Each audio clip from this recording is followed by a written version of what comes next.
ትላንት ማታ ወደ ቤት እየገባው በአንድ ሰፈር በኩል አልፍ ነበርና ያ ስፍራ የመቃብር ስፍራ ነበርና መብራት የለውም ምናምን ጨለማ ነው። በዛ ጋር እየነዳው አየሁት። እንዲሁ እያየው አለፍኩና የስጋ ፍጻሜ እዛ ጋር ነው። የስጋችን ፍጻሜ እዛ ጋር ነውና ገረመኝ በጣም። በአንድ ወቅት እዛ ቦታ ላይ ያረፉ ሰዎች በዚህ በኩል መኪና እየነዱ አልፈው ነበር።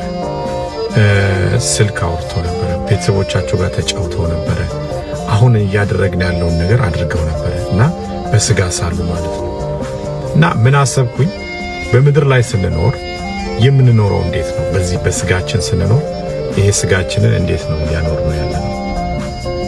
አምላካችን ምን ያህል በድለናል? ከእግዚአብሔር ምን ያህል ርቀናል? ሰውንስ ምን ያህል አሳዝነናል? የልባችንስ ክፋትስ ምን ያህል ነው? ለዚህ ጨለማ ስፍራ ለምንጣለው በመቃብር ስፍራ ማንም በምሽት አይጓዝ፣ ይፈራዋል። ቦታው አያምርም።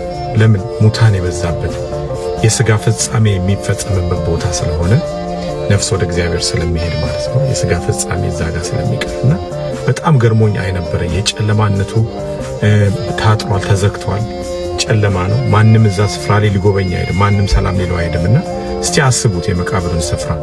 ማንም መጥቶ ሰላም ሊላችሁ የለም። ማንም መጥቶ ቢጎበኛችሁ የለም።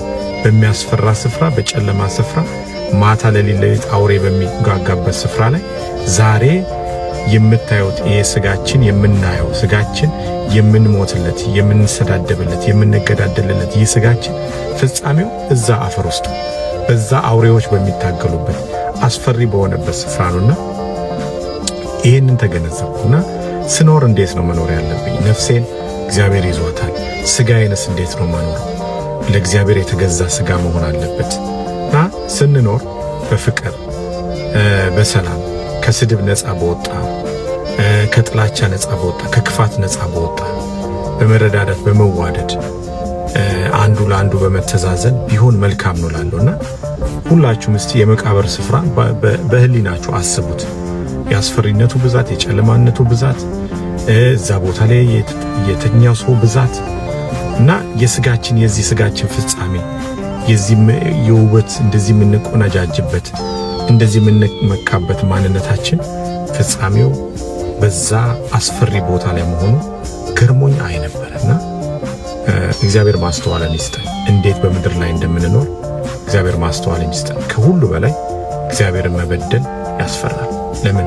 የነፍሳችን ፍጻሜ በእግዚአብሔር